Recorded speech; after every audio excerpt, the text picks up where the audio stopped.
Olá, eu sou Ana Seixas e esse é o Estúdio Paul, um podcast que fala sobre o segmento de audiovisual do Brasil e do mundo e sobre críticas, cultura em geral. E estamos aqui juntos nesse estúdio, estaremos sempre juntos. Eu, Ana Cláudia Paixão, Milton Abirached e Felipe Boclin. Somos pessoas do mercado de audiovisual e somos amigos há muitos anos e a gente conversa semanalmente sobre isso.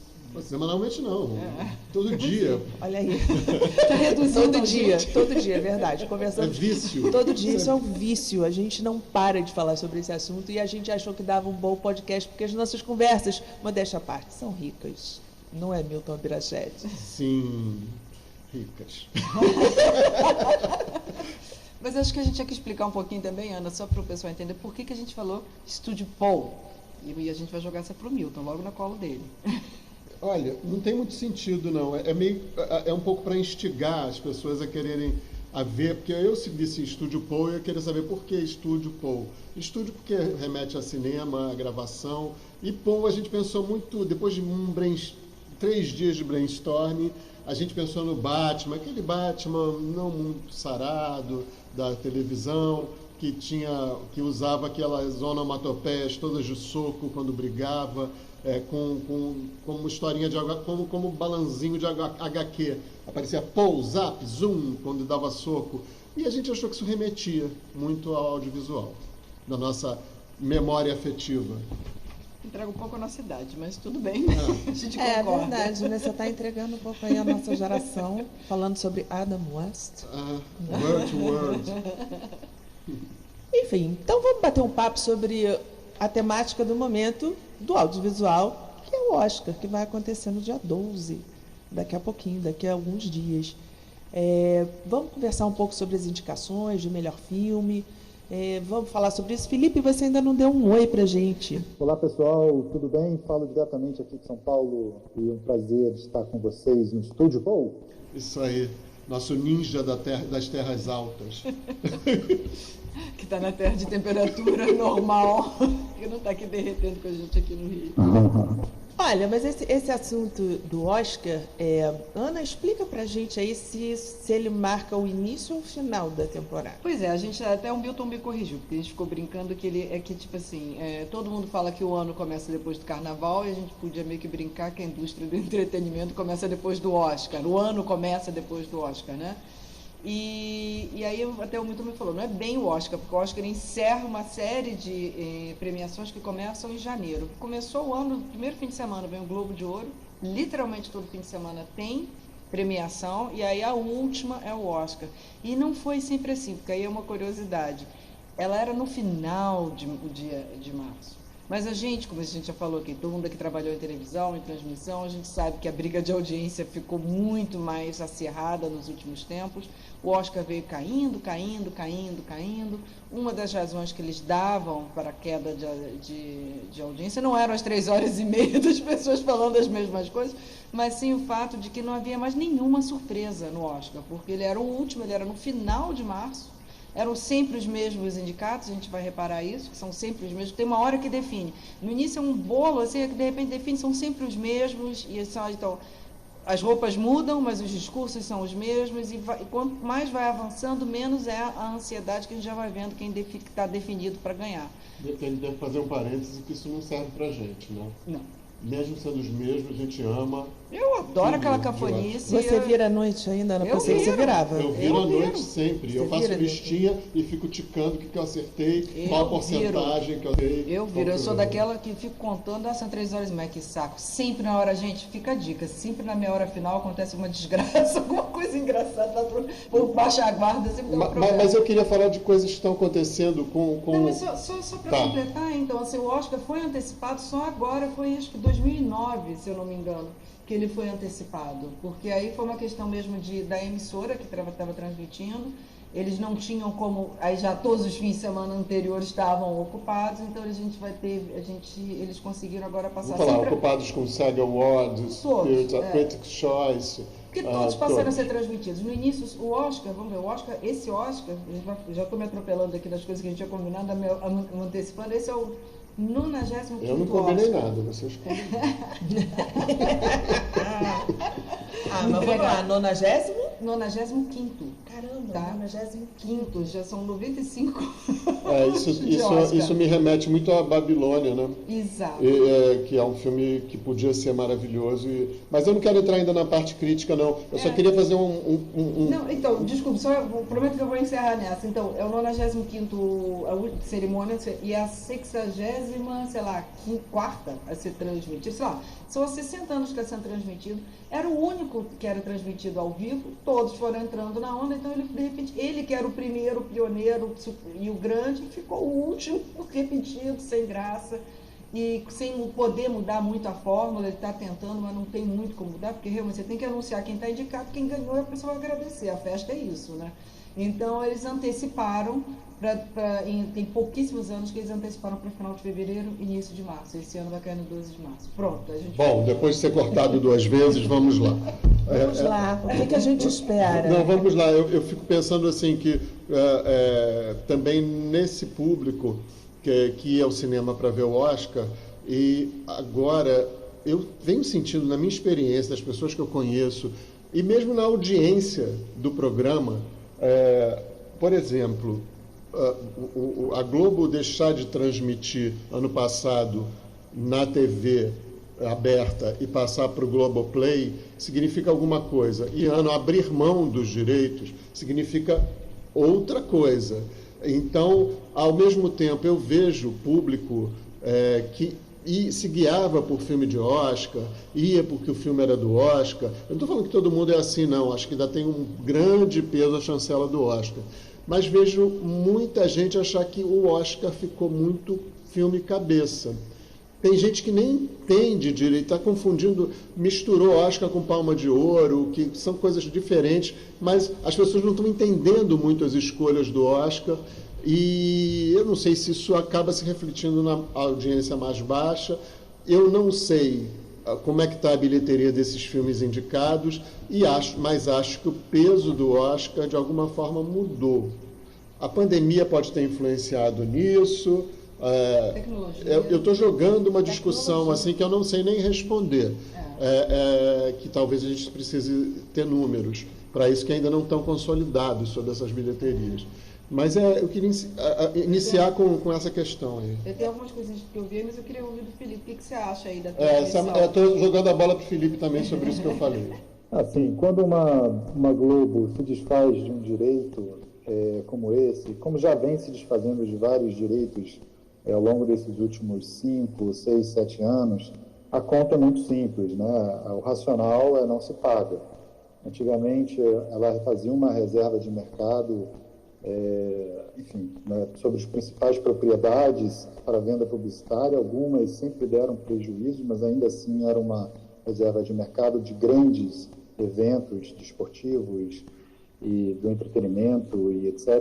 O Oscar é um deles.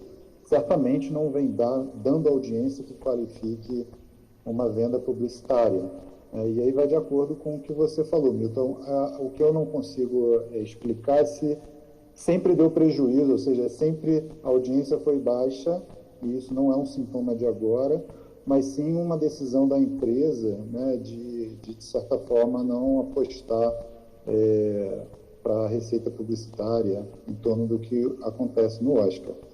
De fato, o Oscar ele traz para o cinema uma importância, uma relevância muito grande, né, para quem vive disso, para quem trabalha disso, para todo o ecossistema. Em termos de público, com a fragmentação de audiência, não dá para perceber ou detalhar o quanto o Oscar, de fato, ele é um produto de mídia. Enquanto produto de posicionamento, por exemplo, para estar dentro de um canal de entretenimento como o A&E, ou enfim, poderia ser a própria GNT, faria algum sentido. Mas, de certa forma, tem uma conta aí que não está fechando. Eu acho que assim, a gente sabe que tem uma questão também aí de direitos, e os direitos da TV aberta, sempre, a gente fica pensando, mas eles sempre são mais caros do que a da TV fechada e dos digitais, porque eles alcançam muito mais pessoas, então, em tese, eles estão expondo um tiro só para muito mais gente, então isso tem um valor, então a Globo deve ter aí ponderado, porque não é nem a audiência, porque o horário que faço para festas, geralmente à tarde, quebrava uma grade que já tem de tradição, então ela teria que interromper um programa dela para começar uma festa americana, que não necessariamente alguém lá do interior do Brasil vai estar interessado em saber quem está andando no tapete vermelho, quem é o que está ganhando o melhor som, melhor edição. Ele quer saber qual é o melhor filme para ver, porque ele gosta da coisa, quem é o melhor para ver. E quando quer saber? E quando vai passar. Porque a TV aberta fala com o Brasil inteiro. Exato. Né? Então talvez a TV aberta nunca tenha sido exatamente um público perfeito para a festa. E quando veio surgindo os meios nichados, primeiro com a TV por assinatura, agora com as outras plataformas digitais e tal, esses canais sejam efetivamente o lugar onde vai estar o público que se interessa por essa informação. Por outro lado, a competição está aí fervilhando. Netflix já está dando aí suas ensaiadas de fazer transmissão ao vivo. A Fox, a Disney já está fazendo lá pelo Star Plus. Esse ano a transmissão vai ser pela HBO Max. Né? Pela HBO, porque era da TNT. Então, assim, aí tem várias coisas que a gente ainda vai falar em outras vezes. A questão dessa mudança do mercado, como é que está a questão da TV por assinatura, como é que está essas plataformas digitais. A gente já está falando. Então, eu queria começar assim falando sobre um filme que é esnobado, que foi esnobado pela premiação, mas que ele é emblemático desse momento, assim, que é Babilônia. Babilônia é um filme... Eu acho, aliás, que esse é o ano do filme histérico, né? Assim, o Tudo ao Mesmo Tempo, por mais que eu tenha gostado, é um filme histérico. Os filmes de animação, o Red é uma histeria de deixar a criança louca, né? O outro também, o Pinóquio é histérico, e o Babilônia é muito histérico, ao ponto de, eu acho que o Damien Chazelle, que é o diretor de La La Land, Whiplash e outros bons filmes, ele teve um orçamento maravilhoso, um elenco sensacional com Margot Robbie e Brad Pitt, entre outros, e ele tinha tanta coisa boa na mão, um luxo, um dinheiro, é muito dinheiro gasto, que eu acho que ele perdeu a mão. Acho que ele foi na festa que ele estava mostrando. E, na verdade, a festa o filme começa com um elefante numa cena escatológica, tendo um problema digestivo, né? Em cima da cabeça das pessoas que estão empurrando o caminhão com ele para a festa. O elefante entra na festa. Isso é muito simbólico do que está acontecendo com o cinema. Eu acho que o Babilônia é como se fosse assim, esse é o último baile da Ilha Fiscal. Esse dinheiro a gente não vai ter mais, então vamos fazer tudo, vamos gastar tudo, vamos fazer a última festa aqui, e é uma festa de arromba, né, como se dizia nos anos 60, e eu só quero terminar dizendo assim, e é nessa festa de arromba, que a gente não sabe se vai ter um orçamento para o cinema mais nesse nível, virou uma comédia pastelão, que não era a ideia, e o filme se perdeu. Eu acho que ele tentou fazer uma coisa... Perdeu, acabou indicado só trilha sonora e alguma outra coisa. Não, eu acho assim, ele tentou, ele adora, ele é um cara que gosta de nostalgia, que gosta da história aí de Hollywood, e ele quis mostrar as loucuras que, em tese, efetivamente aconteciam nos anos 30. Tanto que muita droga, muito sexo. A história da anos personagem 20. da Margot é inspirada na Clara Bow. Então, assim, tem vários ali que efetivamente existiram e ele jogou, que era esse absurdo mesmo. E que a gente... Eu acho engraçado que eles falam que como se tivesse sido, e pelo que a gente escuta, Los Angeles ainda parece que ainda tem muita doideira lá, entendeu? Parece não, tem. Com certeza. Então, assim, ele óbvio que está num, como se diz, histérico exagerado, mas parece que era histérico exagerado. Vamos lembrar, naquela época que o lá construiu, o Gates construiu lá o castelo dele e colocou... Então, assim, lembra Cidadão Kane? Então, assim, os caras viviam excessos absurdos que estão mostrando. Eu acho que o filme é lindo, vale a pena ver, porque é uma produção maravilhosa. Mas ele tem, às vezes, diálogos pobres, ele tem umas pasteladas que são injustificáveis, mas é um filme, mais de 3 horas de filme, mas por isso mesmo eu acho que ele é tão errado e certo ao mesmo tempo, que reflete um pouco esse momento de final de festa, sabe? Eu não sei se a gente vai fazer cinema ainda desse jeito, sabe?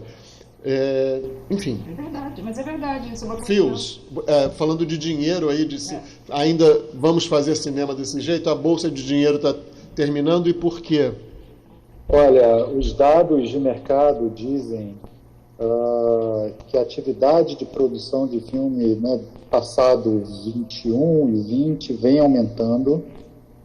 Não se sabe ainda se vai voltar a tempos pré-pandemia.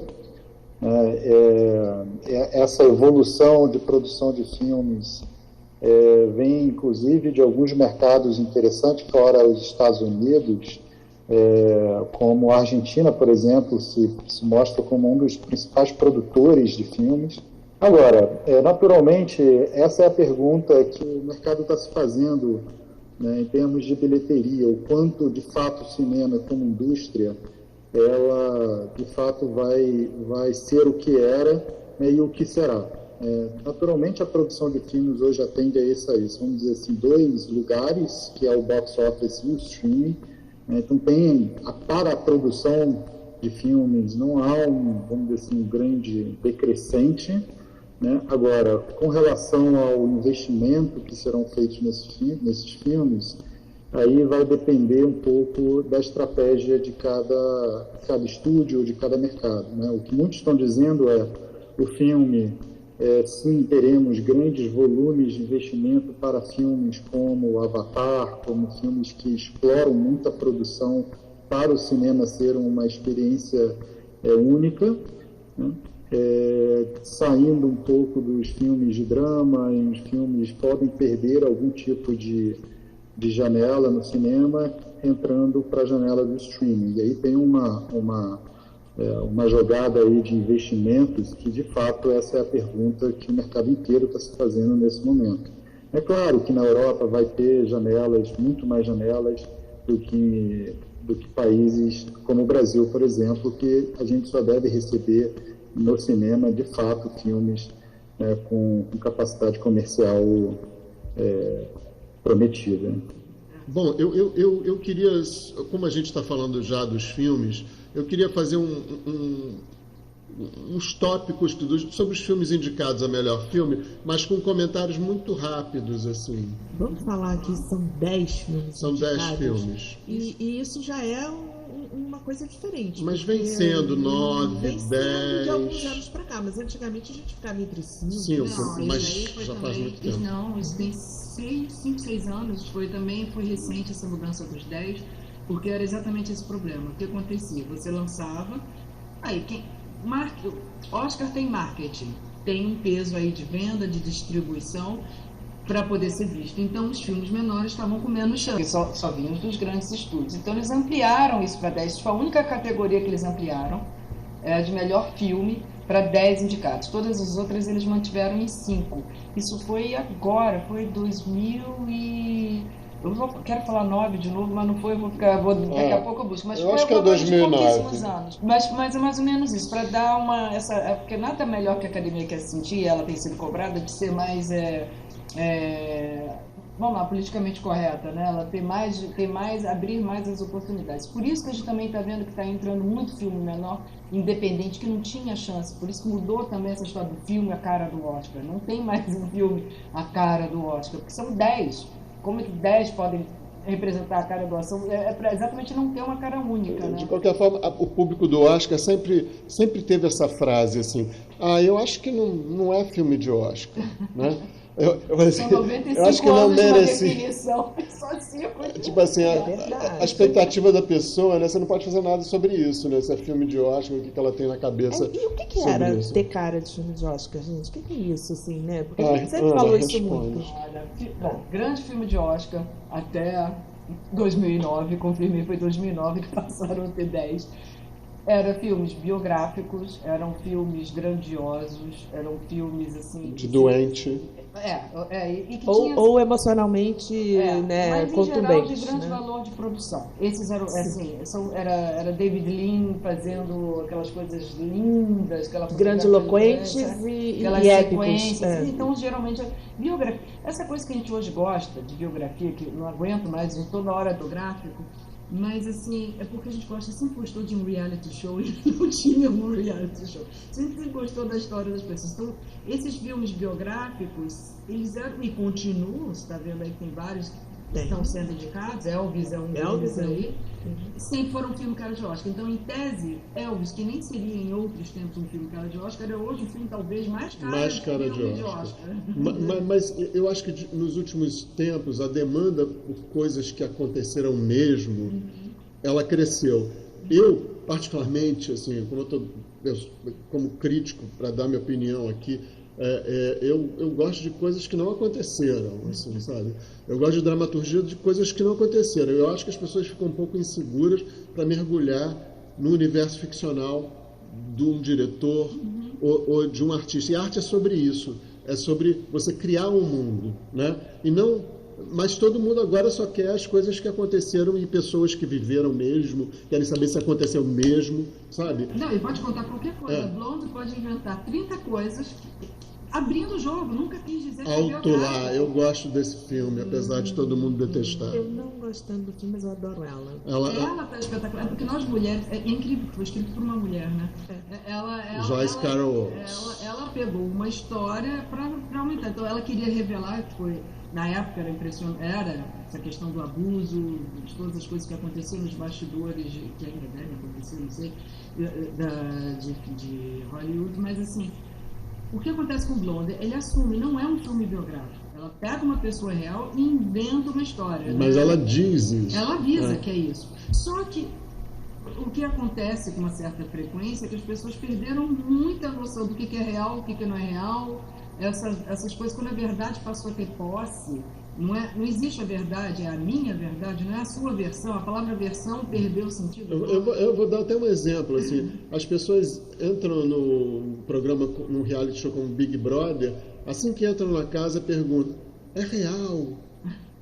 Gente, na minha geração, pra gente, nós que assim, já entregando a idade, é real o que a gente estava vendo. Não tinha essa dúvida. Agora, tudo ao mesmo tempo, em todo lugar, agora, sei lá, não sei direito o nome. Esse filme questiona muito o que é real, o que não é, e já entrando nessa história crítica, na visão crítica dos filmes, eu acho que esse filme, que é chinês e americano, eu acho que o Capitão Americano é Films. Ele é americano, né, mas ele é quase uma coprodução chinesa, né? Sim. Porque você tem, sim, o rosto do diretor com descendência chinesa, e o filme é praticamente todo falado no idioma chinês, né? Não, ele é misturado, né? Ele tem inglês à beça e tem chinês à beça, né? Exato. Só tem uma atriz americana, né? Que é a Jennifer Jason Leigh. Não, Jamie Lee Curtis. Jamie Lee Curtis. Gente, Ambas filhas de atores. Ambas filhas de atores. não, ambas com 3 nomes, meio com hífen no meio, né? Então, ambas têm Jason.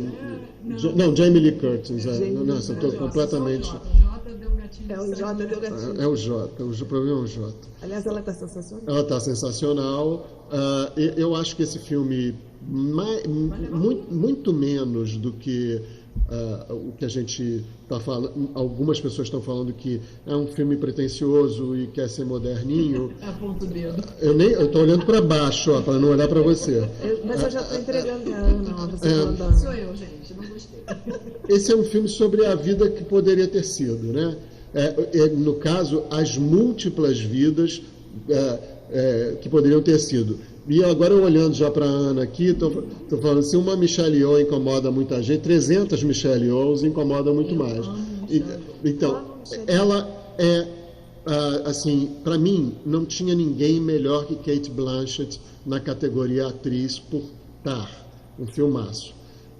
Mas eu acho que Michelle Yeoh vai levar, porque ela consegue fazer aquela loucura histérica que é o filme, umas 30 vidas ali do que poderia ter a personagem dela. Humilde, dona de lavanderia, e é uma coisa deslumbrante, dificílimo de fazer, dirigido com uma competência, uma edição quase que uma façanha, né? E uma história, eu fico sempre imaginando a pessoa chegar debaixo do braço com essa história e vender esse roteiro. Aqui no Brasil nem iam abrir. Não, então, assim, principalmente pela proposta de nonsense que ele tem, né? Qual é a sua experiência, Fê? Se você chegasse a uma pessoa para apresentar isso aí, o que iam te falar? Vai mudar tudo, não? Eu queria mudar o roteiro todo. Seria muito difícil, né? Muito difícil e extremamente arriscado, né? Apesar da história remeter a várias influências de Matrix, de Tarantino, né? Assim, você tem ali o herói em si, né? Ela é uma heroína provável que vai descobrir seus poderes e vai salvar o mundo daquela loucura que trazendo até um ator mirim do Indiana Jones de novo. Enfim, ele arremete tantas coisas que ela é um projeto muito audacioso, né? Assim, só os produtores que fizeram Marvel para estar junto, né, para realizar aquela loucura, né? Eu acho que para a venda de um projeto desse, Milton, é quase que carta branca, sabe? Assim, quase que façam, né? Porque é tão difícil criar uma lógica específica para o resultado final que aconteceu. Poxa, dá a sensação que toparam, ali, né? A diversão pura dos roteiristas e dos produtores e diretores se divertindo naqueles dedos de salsicha. Não, e assim, eles tiveram primeiro convencer a Michelle Yeoh, porque o papel foi escrito para ela, o nome da personagem ia ser Michelle, ela que brigou para tirar, ela falou, não dá, não é para misturar as coisas, acharem que eu vou fazer várias mulheres, não tem que ter o meu nome, tem que ter um outro nome, para as pessoas poderem se identificar com a personagem, e é aquela história de Hollywood, você tem que ter um nome, né? Esse nome vai, e aí você começa a brigar pelo resto. Mas eu quero deixar... Vale a pena dizer que essa é uma produção daquela produtora A24. Sim. E isso já começa em outro patamar. É uma chancela, né? De coisa é a produtora independente. queridinha dos filmes e de produções do audiovisual, seja para o cinema, seja do streaming.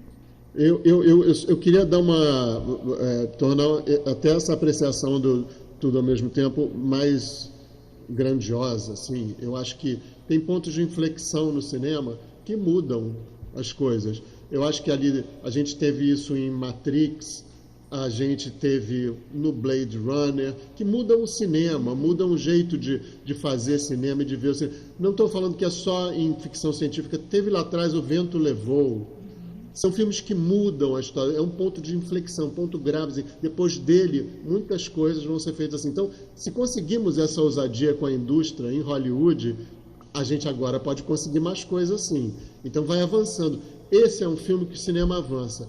Tar, que é um filme que eu tinha gostado mais até aqui, é um filme que não avança nada na história do cinema. É um filme de white people's problems.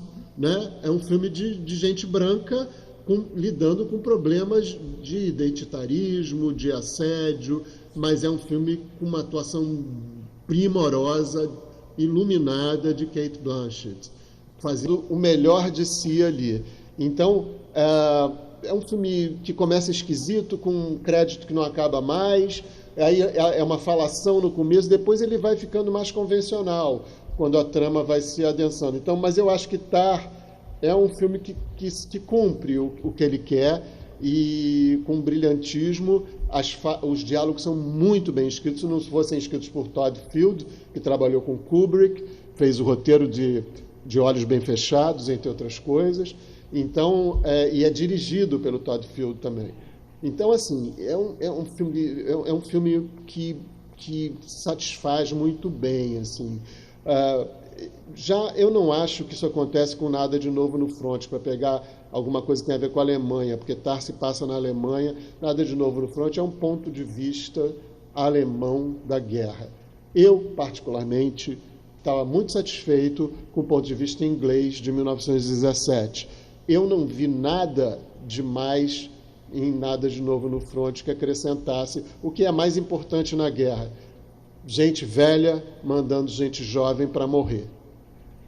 Isso é a coisa mais importante da guerra. Então, assim, isso tem de sobra no 1917, que é uma obra-prima, uma obra de arte de Sam Mendes e Roger Deakins, né?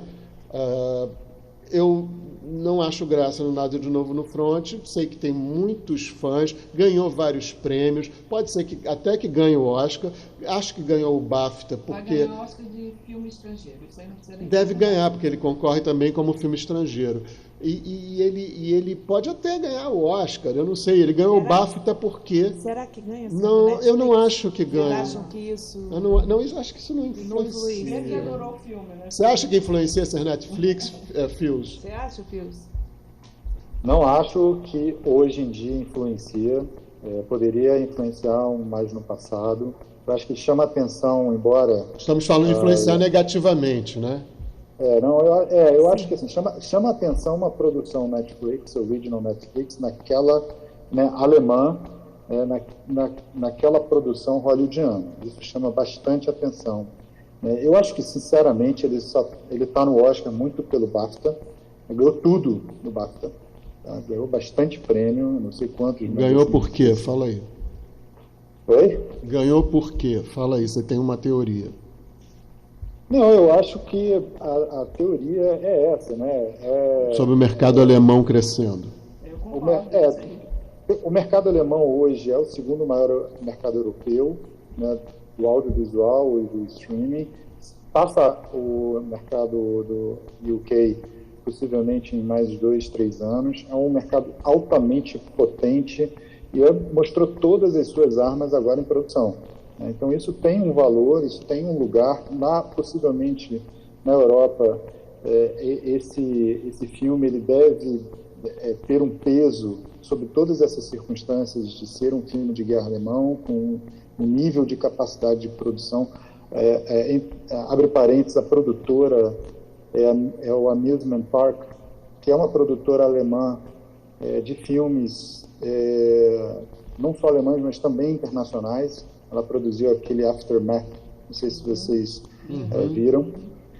É uma produtora que está se colocando também como uma produtora fortíssima, né, de grandes produções. E eu acho que é mais simbólico nesse lugar de uma grande produção de guerra europeia do que essencialmente de melhor, de fato, de melhor filme. Acho que ela está cumprindo ali um papel...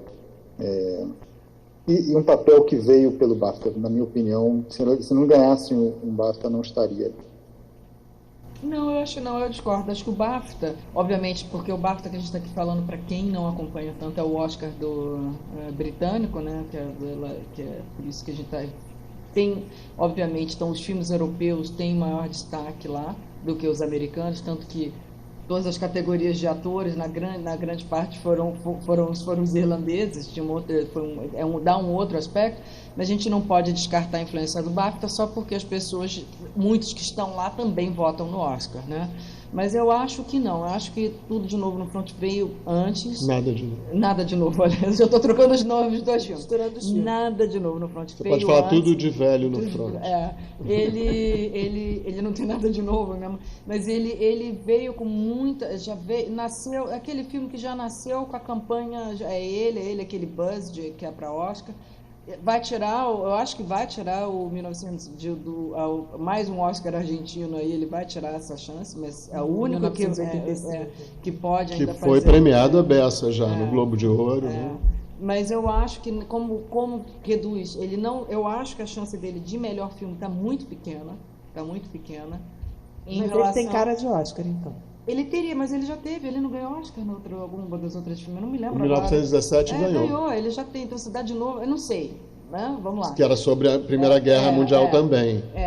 Mas eu acho o seguinte, eu acho que ele tem um peso, mas como ele está nas duas categorias, numa delas ele sai. Eu não acho que é de melhor filme. O melhor filme vai ser Tudo em Todo Lugar ao mesmo tempo, porque eu sempre erro o nome do filme. E o Nada de Novo no Front, com isso, tira a chance de, no meu bolão de aposta, vai tirar a chance do 1985 e vai levar o de melhor filme estrangeiro. Mas ele veio, na realidade, ele tem essa preferência, ele nos Estados Unidos já estava também, é que ficou um pouquinho menos aflorado, porque acho que não estão vivendo uma guerra tão próxima, quer dizer, tem guerras, mas não, como a Europa está mais exposta a essa questão da guerra, do último ano para cá, tudo que com certeza eles ressentem mais. Guerra da Rússia, eu acho que da Ucrânia. Da Ucrânia, então tem isso, mas eu acho que eu só discordo nisso, acho que ele não perdeu ali não, ele tem força. É que como são 10, são 10. E aí a onda, porque o Oscar tem onda.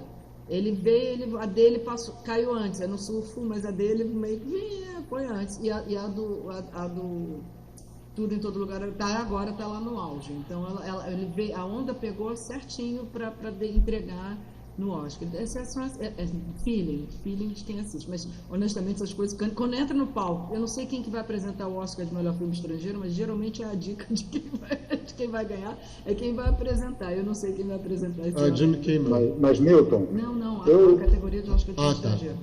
Fala. Eu fico essencialmente feliz, e você sabe que eu sou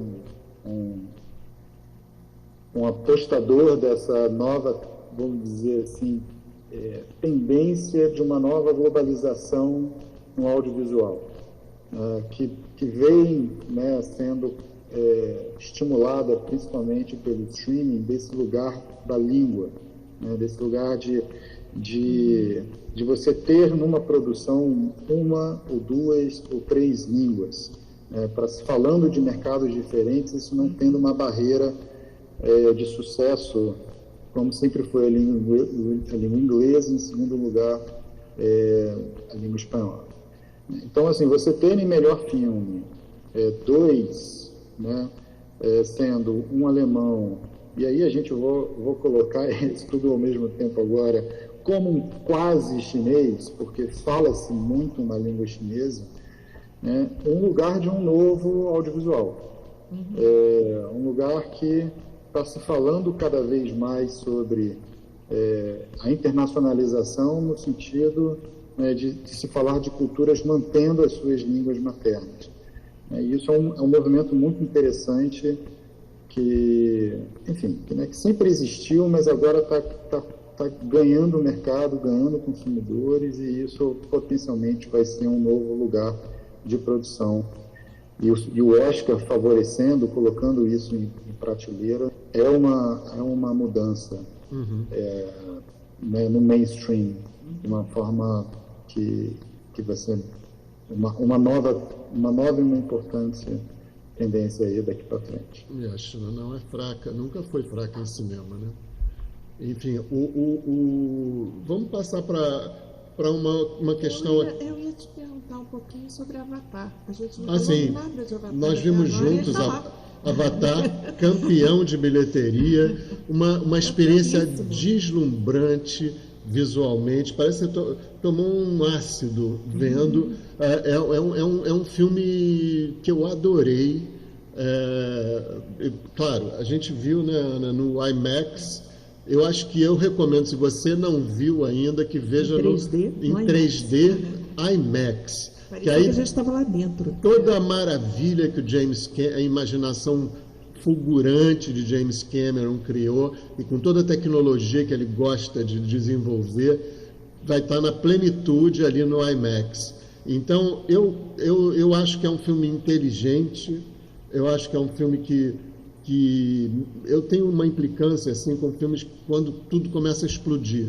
Eu acho que aí é a hora de gastar o budget, é a hora de gastar o orçamento e a história vai pelo ralo. Isso não acontece com Avatar.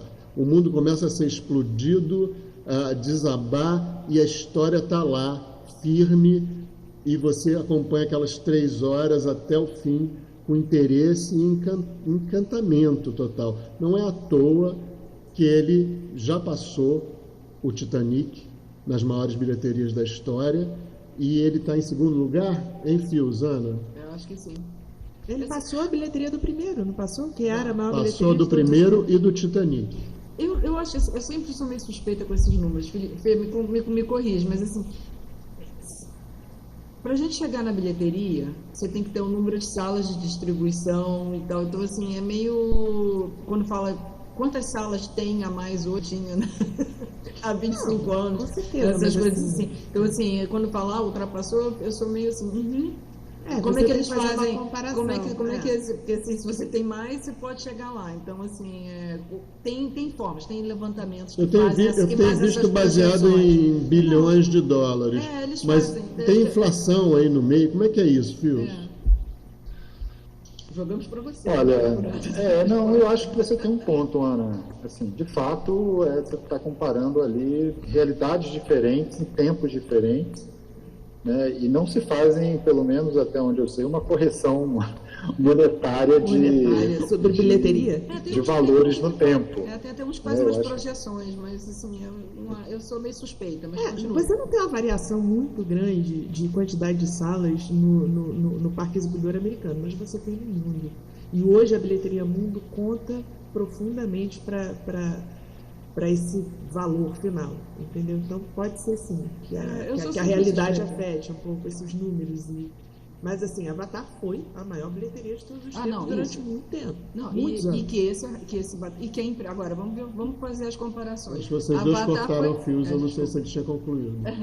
Não, a minha conclusão é essa. Eu acho que é o termômetro do mercado, é passar régua, mas eu acho que tem algumas variações que certamente podem ser injustos com outros resultados em outros tempos. Mas, enfim, a gente olha com o termômetro, é uma régua sobre as maiores bilheterias, que também os custos aumentam, né? Então tem aí variáveis aí que talvez sejam difíceis de mensurar. Verdade. Mas eu acho até que esse número do Avatar, que não, obviamente não é mentiroso, gente, é Não. o que é. Eu acho que a competição dele hoje é muito maior do que o primeiro. Do que foi, é isso que eu ia falar. Toda a tecnologia, todas as outras produções que tem hoje. Vingadores, Games.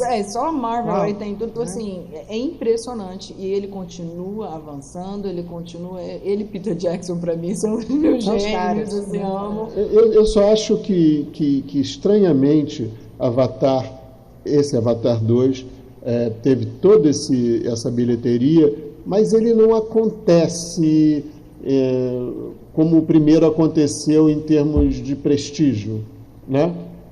Não, Que verdade. fenômeno foi esse?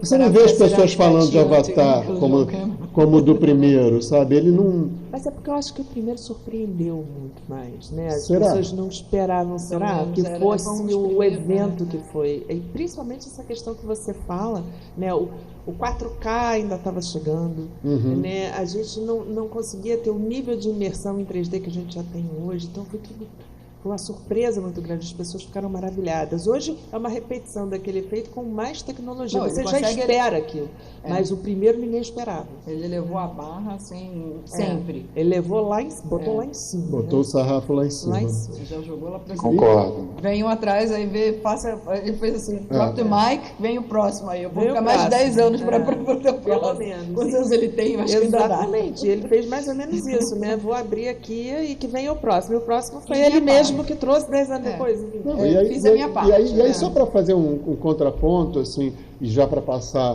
para outro, eu acho que um filme que é o contrário de produção e de visão de mundo e de tudo do Avatar é The Banshees of Inisherin. É um filme pequeno, é um filme fofo, é um filme sobre coisas muito íntimas das pessoas. Aquela premissa de que o cara chega um dia e fala assim, eu não quero mais ser seu amigo. Eu não gosto mais de você. Era o melhor amigo dele numa ilha remota, ali no norte da Inglaterra, será? Na Irlanda. E eu acho que tem uma atuação linda do Colin Farrell e do Brendan Gleeson, é o nome dele. Eu acho que tudo funciona numa vibe meio absurdista, assim, de história, que é quase um surrealismo de coisas acontecendo, assim. Os Banshees não aparecem, você não vai ver espíritos, mas assim, você vai ter uma surpresa sobre a sua vida, até como é que ela pode se identificar muito com aquela vidinha tão pequena de todo mundo ali, que aquela amizade, ir no pub com um amigo todo dia era tudo, e de repente isso acaba.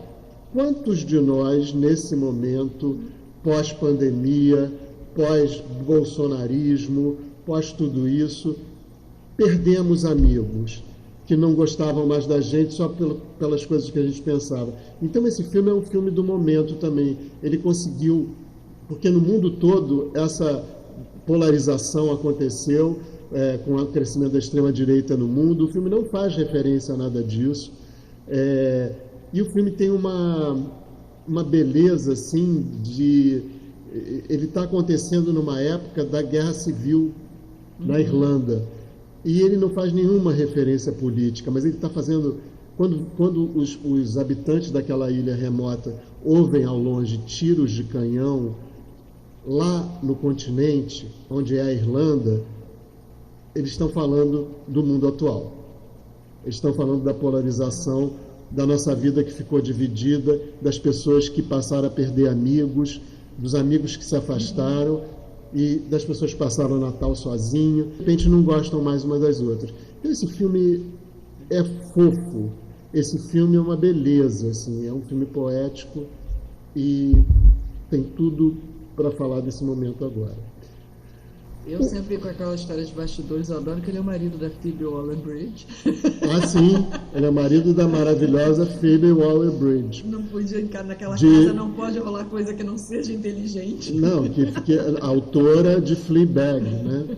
Então, eu acho que a mesma coisa não acontece em The Fabelmans, que é o filme do Spielberg, que é um filme, digamos, sobre...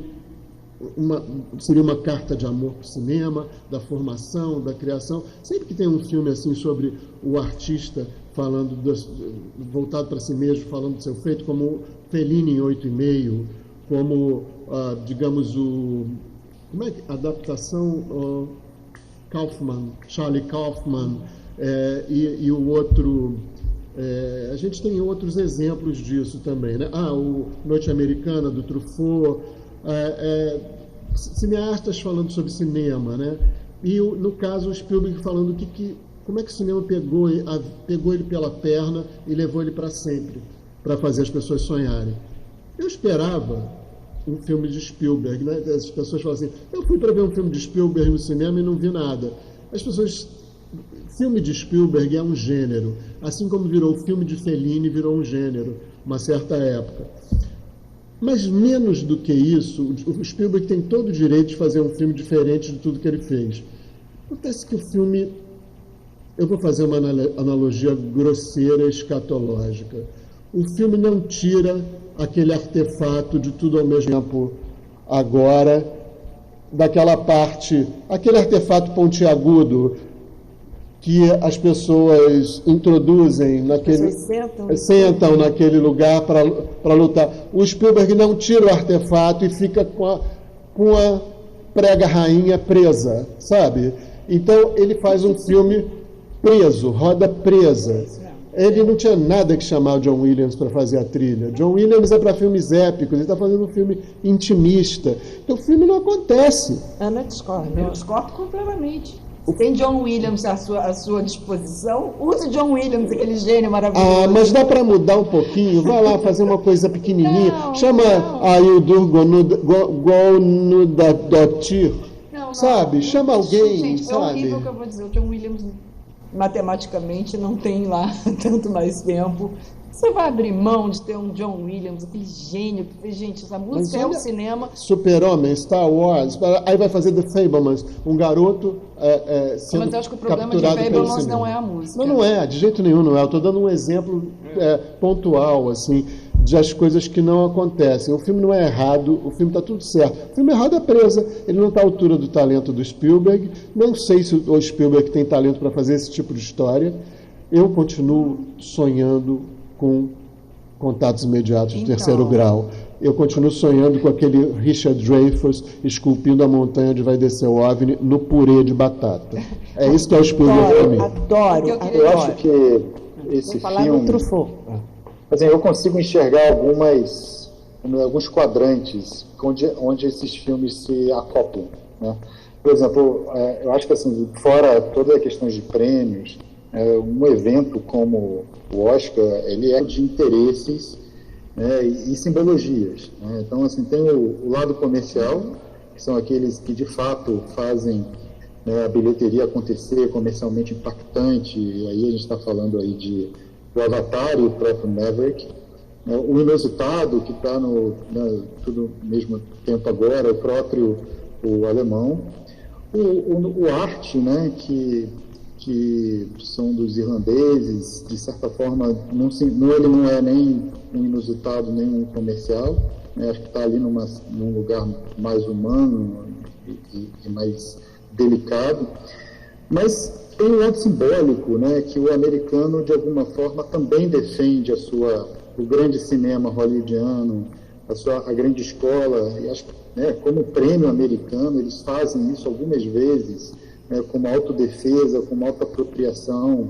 O Maverick é super isso, na minha opinião, né?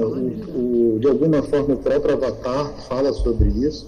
E, por fim, trazer um filme do Spielberg é isso, né, falando sobre uma referência própria sobre o lugar dele no cinema.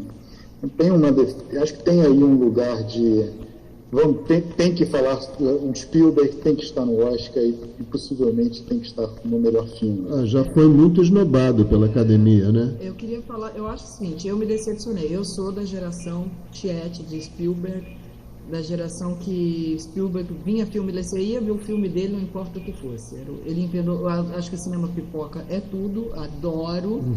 E eu acho que quem já viu o documentário sobre ele que está na HBO, é lindo, vale a pena ver. Eu gostei mais do documentário do que eu gostei dos Fabulosos. Eu também. Mas eu acho que é exatamente o que está lá no documentário que eu vejo assim, eu fui com uma expectativa grande, porque eu gosto dele, sou fã dele. E eu já não gostei muito já da escalação dele. Eu tenho um problema pessoal com a Michelle Williams e não gostei dela no papel. Mas daqui a pouco a gente vai falar dos atores. Eu gosto de ver o pai de papai, porque ele é tão louco, né? Mas podia ser outros. Eu acho que ele contou melhor a história dele, pessoal dele, no Contatos Imediatos Terceiro Grau, que é a história dele, depois ele confessa muito isso, mais. Que é a história da relação, que aquele personagem do Richard Dreyfuss é o pai dele, como ele via o pai dele, um perdedor, um cara que ele tinha problemas. Tem aquela cena que ele está chorando, que eles viveram em casa, dele ficar falando pro pai que o pai era um chorão. Muito pesado. Quando você sabe disso, eu falei, gente, então você tinha coisas dele muito mais pessoais em filmes que a gente achava que não eram, que era o pipoca. ET tem a relação disso. E aí ele tinha o pai meio vilão e a mãe gênio. Minha mãe era coitada, perseguida. Em determinado momento da vida dele, isso muda. Eu acho que isso não está lá no filme, de alguma forma. Ele aparece no começo, agradecendo as pessoas a irem na sala de cinema, né? Para verem os Fabelmans. Só que ele falou assim, esse é o filme mais pessoal que eu já fiz, mas ele não aproveitou a chance. Não, eu acho que exatamente esse é o problema. Esse é o filme mais pessoal dele e ele não conseguiu entregar.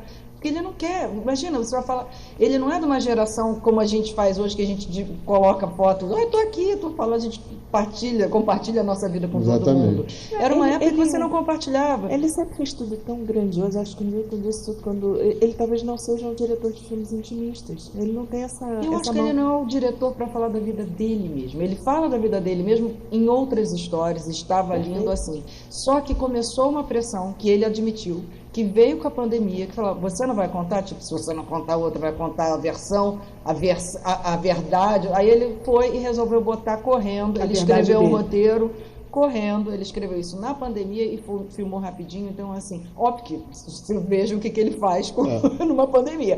Não faria nunca. Acho que não tem o coração dele lá. Não tem. Como ele quer contar, como ele quer deixar já olha, meu pai era exatamente. Isso. Então, assim, como a gente é fã do Spielberg, a gente sabe qual é o coração dele. Então a gente não viu ali naquele filme, quando era mais pessoal. E tem um problema, como fã do Spielberg, eu acho que eu tenho lugar de fala para dizer que sempre me incomoda o tom de fofice com criança em todos os filmes.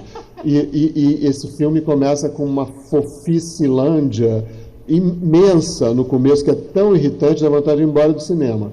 Mas aí depois se ajusta um pouco essa questão. É alguma coisa que as pessoas têm uma dificuldade, e para citar um dos filmes indicados a melhor filme estrangeiro, Alcarràs, que é um filme catalão, é um exemplo de como lidar e dirigir criança no set. É um filme completamente diferente disso tudo.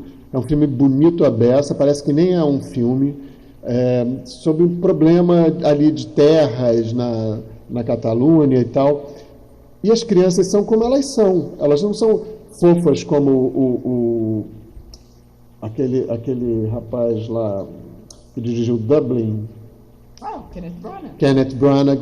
O Kenneth Branagh não soube contar nem a história dele também, assim como Spielberg.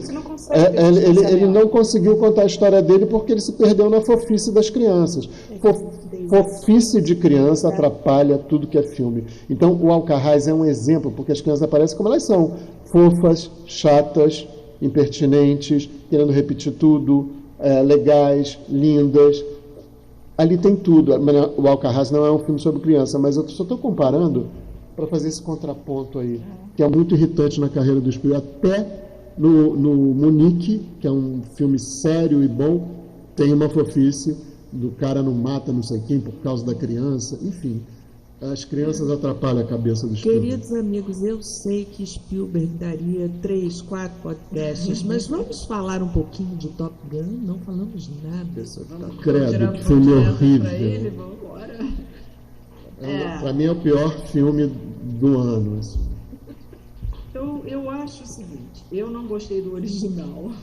Vou falar, depois eu fiz um vou botar para você também essa bola. Mas eu não sou da geração que achava Maverick, achava um saco. Óbvio, apaixonada, achava Tom Cruise lindo, mas eu não curti aquele Estamos ouvindo uma opinião sem isenção nenhuma, tá? Nenhuma. Mas tem todo um lado de business. Tem toda uma coisa de uma propaganda que ele está emplacando. Isso é importante. Isso é propaganda que ele está emplacando, mas é também verdade. Tom Cruise fez esse filme em 2018, terminou em 2019. Aí vai lançar em 2020. Dava para ele ter lançado em 2019, mas ele estava melhorando ali alguma coisa. 2020 veio a pandemia. Todos os filmes grandes não seguraram um pouco, mas foram para as plataformas. A sorte é que ele é praticamente dono. Vou falar uma coisa absurda aqui, mas simplificando muito. Ele é quase dono da Paramount. Mas assim, ele sentou em cima do filme, não distribuiu, não aceitou, não. E continuou tocando os filmes da Missão Impossível, dele que está há 4 anos aí gravando, mas assim, ele não distribuiu. Porque ele sofreu uma pressão imensa. Óbvio que ele pode. Deixa eu fazer um parênteses. Fios, dá para falar um pouco sobre o que representa ter segurado o filme 2 anos em termos de prejuízo, assim? Muito, né? Assim, eu imagino a pressão que ele deve ter tido no sentido, porque hoje em dia qualquer dinheiro parado é muito prejuízo, né? No sentido do quanto a indústria hoje, em termos de risco, funciona. Ainda mais um produto desse. Então, assim, sinceramente, eu não sei quais foram os pontos de decisão para segurar. Pandemia.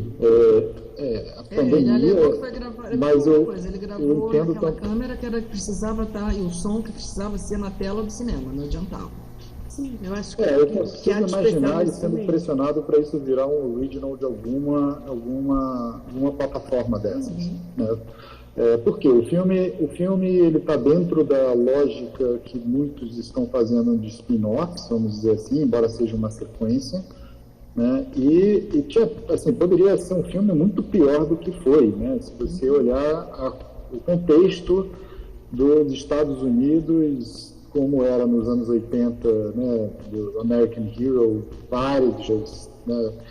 Hoje, trazer isso para o momento atual é extremamente arriscado, né, no sentido simbólico, inclusive. Mas foi, assim, o filme ele também está no bolsão ali da nostalgia, né, que conta bastante. O filme é praticamente uma nova versão do primeiro, né, em todos os seus detalhes. Inclusive o ator está igual ao pai nos seus micro atuações, assim, o Gus, né, o Cruz, o parceiro dele, o filho do parceiro dele. E me parece, assim, no The End of the Day, um grande elogio, de novo, ao cinemão americano comercial, que deu certo comercialmente. No fim das contas, o Tom Cruise estava certo de ter segurado, porque ele podia afundar a Paramount, né? Ele ganhou menos, tudo bem que ele está ganhando, ele ganhou o que ele ganhou, mas assim, ele ganharia, né, menos, mas ele pode. Ele é o único cara que tá, acho, ele e o Brad Pitt, maybe. Mas assim, eles são os dois caras sozinhos que podem fazer isso. Não é todo mundo, não é todo astro que pode fazer. Ele bancou, ele tem essa coisa do business, isso que eu tô falando da propaganda. Tom Cruise tem agora o mantra que ele repete: faço isso para entreter as pessoas, eu só tô preocupado com as pessoas, aquela coisa linda lá, tudo bem? Ele fala bem. Mas é a propaganda dele, é o jeito dele. Agora, ele não queria ter feito esse filme, ele teve que ser convencido a fazer esse filme.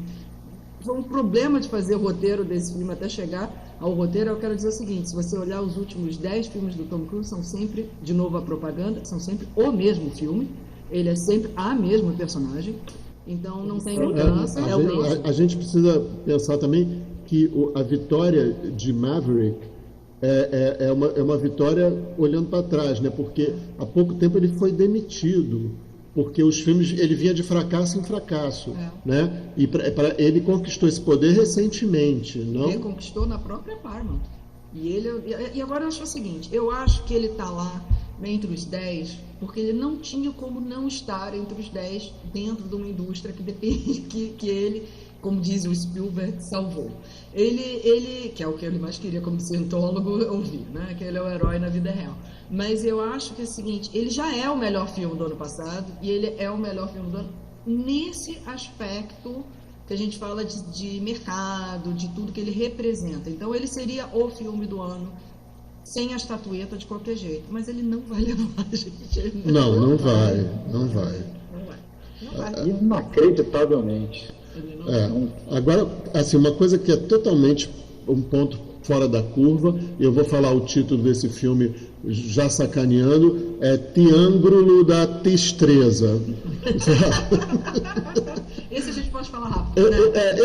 Não, esse filme não. Assim, apesar de eu saber que eu vou ser apedrejado pela Zona Sul, aqui no Rio, porque esse filme virou assim. As pessoas estão pensando que esse filme é o estopim da revolução, né? Todas as senhoras que iam no Estação Ipanema, que agora está fechado, com garrafinha de água mineral na mão, e todo mundo que é muito progressista está achando uma maravilha esse filme.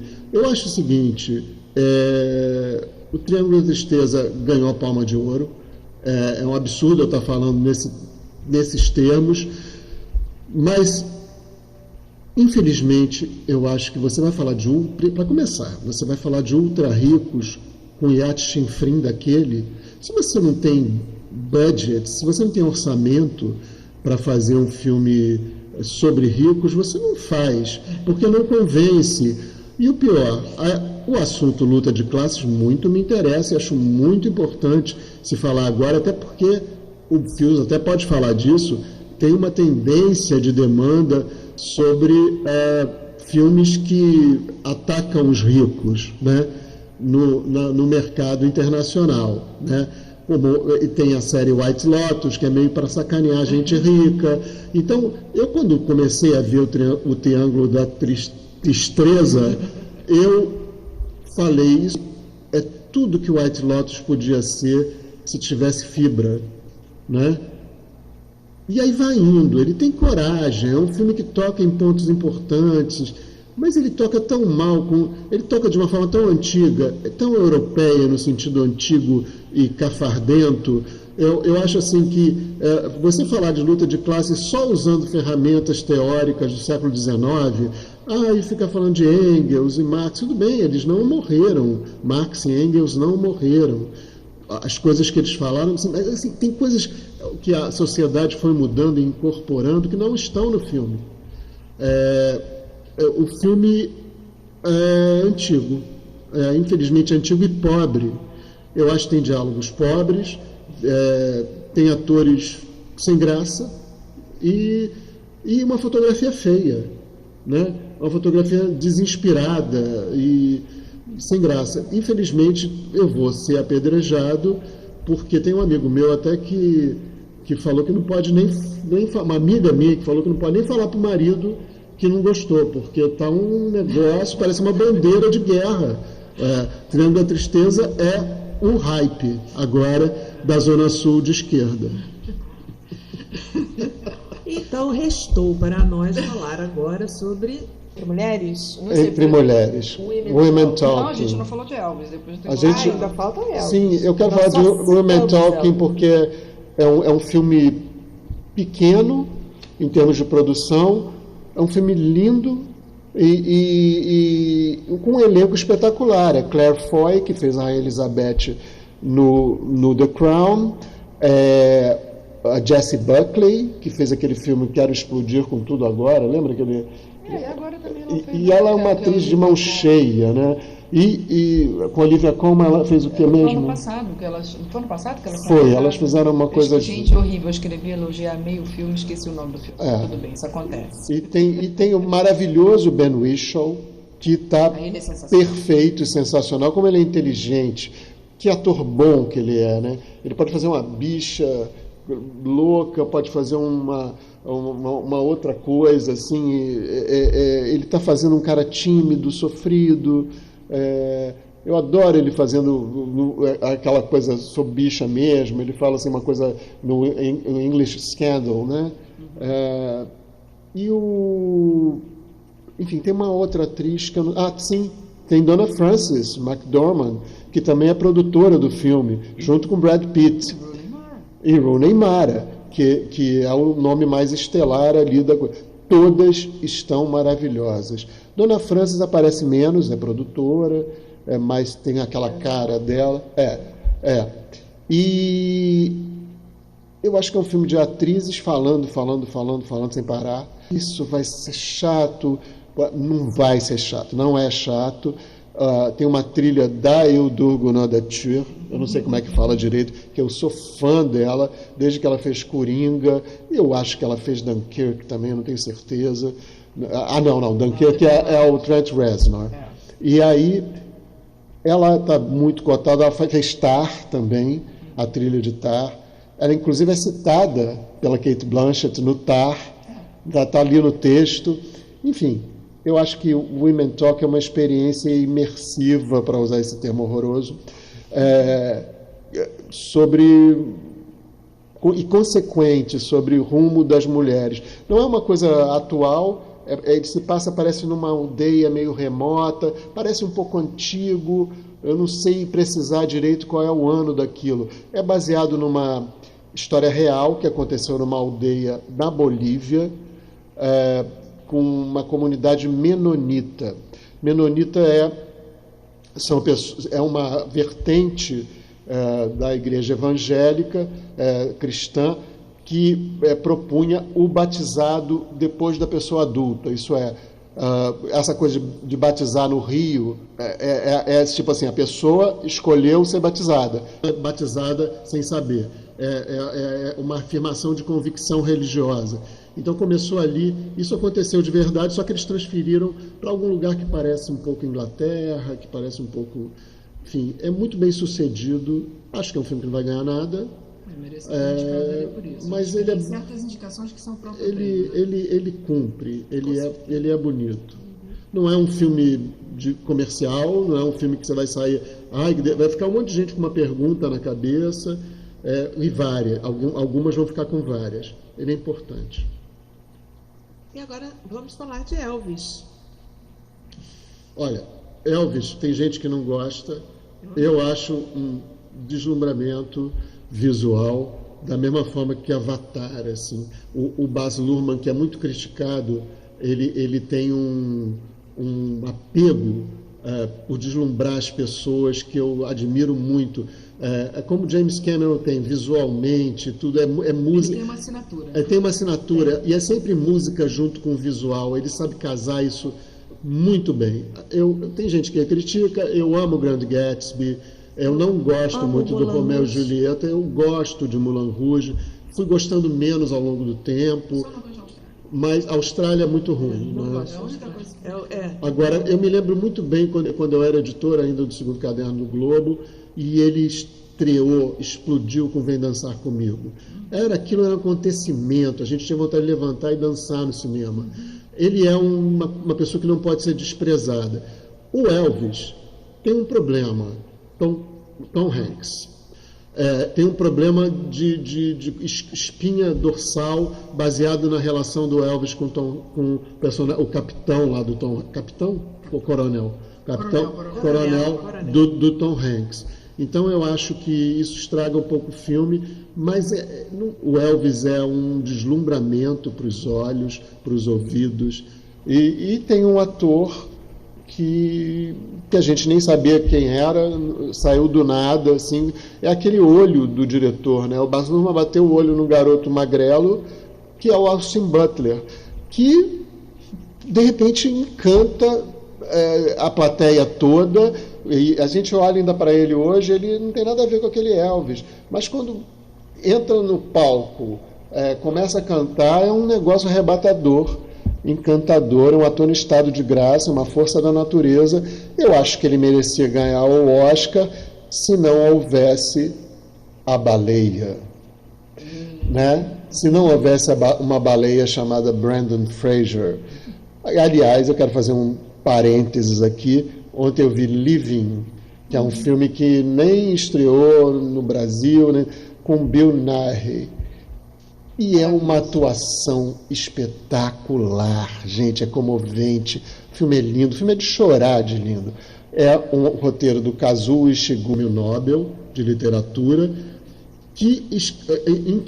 em cujo livro foi baseado um filme igual do Akira Kurosawa. Ele pegou essa história, que era do livro dele, e agora escreveu o roteiro para esse novo filme. O Kurosawa, a história original se passava no Japão mesmo, e eles transferiram para Londres. É um filme sobre vamos viver, agora que a gente sabe que não vai ter muito tempo, sabe? E como ele faz isso é de uma maneira tão poética e minimalista que Bill Nighy, se tivesse cacife, poderia ganhar o Oscar tranquilamente também. Eu acho que do Austin Butler tem algumas coisas. Ele veio lá daquela galera do High School Musical, né? Ele estava ali, lourinho, coadjuvante, não tinha explodido. E ele não foi a primeira opção. Ele fez todas as grandes estrelas, outros meninos aí que tentaram o papel, todo mundo sabe, vamos lá, todo mundo um pouco sabe imitar o Elvis. Ele, que não tinha nada a ver com Elvis, californiano e tudo mais, ele ficou, mas foi fazer o teste, claro, ele fez uma escolha de cantar Unchained Melody no teste dele, que foi a última música que o Elvis cantou, literalmente, na vida dele. Ele tocou isso no piano para os amigos em casa, subiu, foi dormir, acordar, ao contrário, ele morto. Então, a última música que ele cantou, por isso que ela entra por último no filme, é tão emocionante, porque foi a música que ele estava, que era realmente a ver. E ele diz, eu não sei se ele aí, vamos pela historinha dele, ele diz que não sabia. Ele cantou essa música porque era a música que a mãe dele, que ele perdeu muito jovem, cantava para ele, e ele resolveu cantar essa música. Então, essa historinha, essa narrativa que estou e fora de ter cantado bem, conquistou o Baz, assim, de uma forma que ele falou, esse é o meu Elvis, e transformou fisicamente o menino no Elvis. Tanto que ele até hoje fala igual ao Elvis. Ele incorporou, ele ficou. Então, realmente, a interpretação dele é muito boa. Eu falei lá do documentário do Spielberg, tem um outro documentário que esse, assim, é para chorar o documentário inteiro, que é o documentário sobre o Elvis. Aí você vê tudo que foi tão bem transportado, diferente do Spielberg com o próprio filme, foi tão bem transportado da história do Elvis para o filme, mesmo o Baz tendo feito algumas adaptações fictícias, umas amizades que não existiram, de algumas coisas ali que ele deu uma inclusão, que ele pôs ali para contextualizar e que não existiram. Mas ele conseguiu fazer isso de forma que eu acho que ficou bonito. E eu acho que realmente quem está exagerado e quem não está legal é o Tom Hanks. Ele tá Tom Hanks fazendo aquele papel. Eu acho que ultimamente Tom Hanks está piorando a cada filme. Ele é um ator espetacular, mas as últimas escolhas dele, ele ou tem escolhido mal. Tem um filme chamado Finch, Não sei se vocês viram, é horrível. Ele tem sido, eu não sei se é um problema do ator que vai ficando mais velho e Vai parando no patamar, estava pensando nisso. Aí, qual é o botão, qual é a interpretação que eu faço? Aí fica com um dedo podre assim, para escolher as coisas. Ou ele tem sido mal dirigido, ou se ele tem... Ou é isso, é o Tom Hanks interpretando aquele papel, né? Não é uma interpretação. Olhem como eu interpreto esse papel. E aí fica o ator e não fica o personagem, né? A gente enxerga o ator o tempo inteiro. Exatamente. Né? Fios, o que você achou de Elvis? Não, eu acho tudo isso, assim, eu concordo com o relator, é um filme grandioso, é o típico filme de Oscar, né, na sua exuberância, mas para mim também está dentro do bolsão ali, filme americano, vencedores de Oscar, sabe? Então, para mim tá ali Avatar, Elvis e Maverick. Antigamente talvez seriam esses, que em vez de 10, entre os 5, certamente esses estariam. Exatamente. Para mim, eu coloco ele nesse lugar. Não, e aproveitando, então vamos lá. Qual é o palpite de cada um? A gente está aqui antes do Oscar, depois a gente vai ver o resultado no próximo podcast. A gente vai comentar os nossos palpites e o que aconteceu. A gente pode falar nossas preferências e nossa preferência e nosso palpite. Porque são coisas diferentes. Aí, quando a gente fala quem vai ganhar, não é o que a gente quer que ganhe, é o que a gente acha que ganha. Quem merece e quem vai levar é. No caso, a minha preferência é igual a quem vai ganhar. É tudo ao mesmo tempo, tudo em todo lugar ao mesmo tempo. Ana? Já sei exatamente, concordo. Não, o que eu acho que deveria ganhar é Tar. Eu acho que realmente é white people's problems, mas eu gosto do incômodo. A minha segunda opção é Tar. Quer dizer, de preferência, não de que vai ganhar. O que eu gostaria seria isso. Eu acho que é um filme que é incômodo, que ele sempre faz filmes incômodos, sempre faz densos. Todos os filmes deles foram assim. Todos os filmes deles botaram os atores deles sendo indicados. Ele é espetacular roteirista, ele é espetacular diretor. Eu acho que, num todo, foi um filme que me incomodou, que me deu medo até em algum momento. Eu falei, isso virou um filme de terror? O que é isso? O que tem um fantasma aqui? É muito bom. Mas você tem razão, ele é um filme que ele não fala com um público maior, ele fala com uma casta. Então acho que isso tira a chance dele de ganhar. Mas eu acho que desses 10 seria Tar. Mas eu, honestamente, não estou fã de nenhum dos 10. Eu não sei, porque não acho que ficou muito de fora, que eu tô chata esse ano, não gostei de nada. Mas tem que dizer quem vai ganhar também. Quem vai ganhar, não, eu concordei. Eu tenho que olhar, porque eu erro o nome, gente. Tudo em todo lugar ao mesmo tempo. Esse Pius, seu palpite, quem merece, mas quem vai levar? Eu acho que quem merece e quem vai levar é tudo ao mesmo tempo, resumidamente. Pela aposta que foi feita, pela coragem do projeto. Eu acho que ele embora não tenha sido comercialmente comparado ao Avatar, ao Maverick, etc., ele está conversando com vários tipos de públicos aqui, o público do cinema comercial, o público do cinema experimental, do cinema arte, etc., mas tem um pouco de tudo, dentro desse novo universo da indústria cinematográfica, que a gente já falou um pouco sobre isso. Então, acho que desse lugar inusitado sai esse filme, e pelo fato também dele ter ganhado o Globo de Ouro, né? Eu acho que nem acho só desculpa, Ana, vou liberar pra gente poder Vou dar meu palpite também. Porque a gente tem 3 horas. A gente tem 3 horas. A gente precisa. Onde tem mais coisa para falar. Senão a gente vai falar de ator e atriz, gente? Vamos no próximo. Vamos no próximo episódio. Não, desculpa, vou te ver, mas eu acho que a chance dele cresceu foram com os prêmios do sindicato, mais do que Globo de Ouro. Mas isso aí a gente pode falar também. Vai lá, Aninha, você. Não, eu tô com Milton e Fios também. Eu acho que é tudo ao mesmo tempo. Acho que a bola da vez é ele e eu gostaria muito se ganhasse. Eu quero fazer só um parênteses. Se a indicação fosse justa também, entraria um filme que só está concorrendo à fotografia, que é Império da Luz.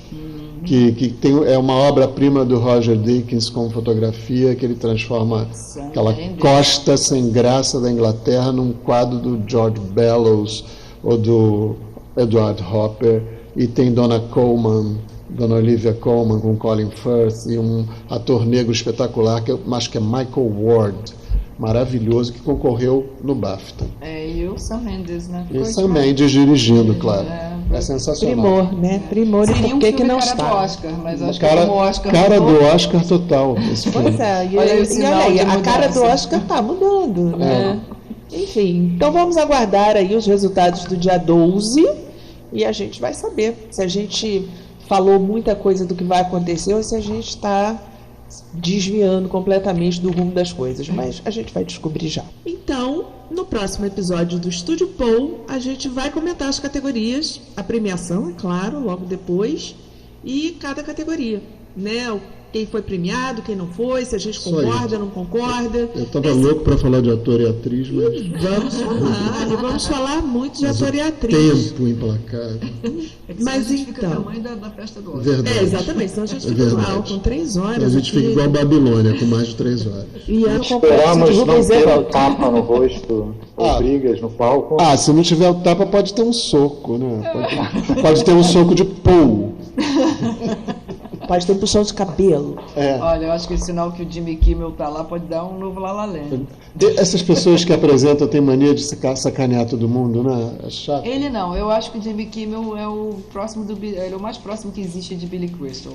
Aquele que só, Com certeza, eu só fala também um pouquinho e não Todo mundo incomoda. gostava. E todo mundo Exatamente. gostava. né? Gente, foi um prazer estar aqui com vocês. Estamos juntos conversando sobre o que a gente gosta. Não tem nada melhor para se fazer, não é verdade? Estaremos sempre aqui. Estaremos sempre aqui. Diariamente, se fosse possível. Até a próxima. Fios, despede aí da Tchau, turma. beijo. Tchau, gente. Beijo. Um Tchau. beijo para todos. Beijo. Tchau. Um beijo. Tchau, tchau.